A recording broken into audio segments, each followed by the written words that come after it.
రాష్ట్రంలో అసలు ప్రభుత్వం ఉందా లేదా అనేటువంటి అభిప్రాయం కల్పించేటువంటి విధంగా ఈరోజు కూటమి ప్రభుత్వం తాలూకా వ్యవహార శైలి ఉంది.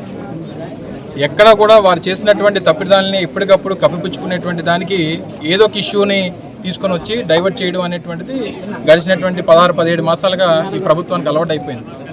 నిన్న అమాయకులైనటువంటి 9 మంది ప్రాణాలు తీసుకున్నటువంటి ఈ ప్రభుత్వం నిన్న పలాస కాశీబుగ్గలో జరిగినటువంటి ఇన్సిడెంట్ మనం చూసాం.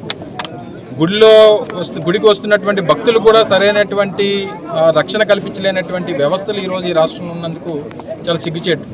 దాన్ని ఏ రకంగా కప్పిపించుకోవాలనేటువంటి దానికి ఈరోజు జోగి రమేష్ గారిని అక్రమంగా అరెస్ట్ చేసినటువంటి సందర్భాలు చూసాం. గడిచినటువంటి 15-20 రోజులుగా ఇది నడుస్తూ ఉంది. కానీ ఈరోజు ఎందుకు గుర్తుకొచ్చింది ఈ ప్రభుత్వానికి జోగి రమేష్ గారిని అరెస్ట్ చేయాలని?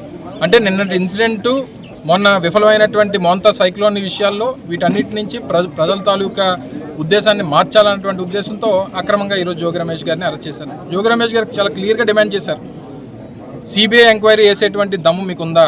ఈ కల్తీ మద్యం అనేటువంటి వ్యవహారం ఎక్కడికక్కడ చిన్న చిన్న కుటీర పరిశ్రమల్లాగా రాష్ట్ర వ్యాప్తంగా పెట్టి అటు చిత్తూరు నుంచి ఇటు శ్రీకాకుళం వరకు పెద్ద ఎత్తున ఒక వ్యాపారాన్ని గడిచినటువంటి 15 మాసాలుగా చేస్తూ రాష్ట్రంలో ఈరోజు 75,000 పైచీలకు బెల్ట్ షాపులు నడిపేటువంటి పరిస్థితికి ఈరోజు రాష్ట్ర ప్రభుత్వం వచ్చింది.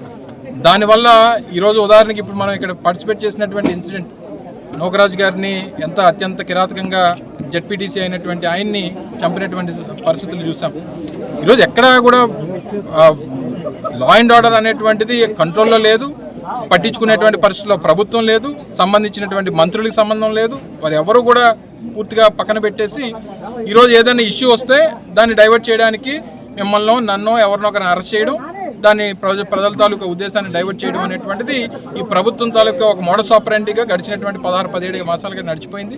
మీరు ఎన్ని చేసినా మీరు చేసినటువంటి పాపాలు ప్రజలు మర్చిపోరు, తప్పకుండా గుర్తుపెట్టుకుంటారు.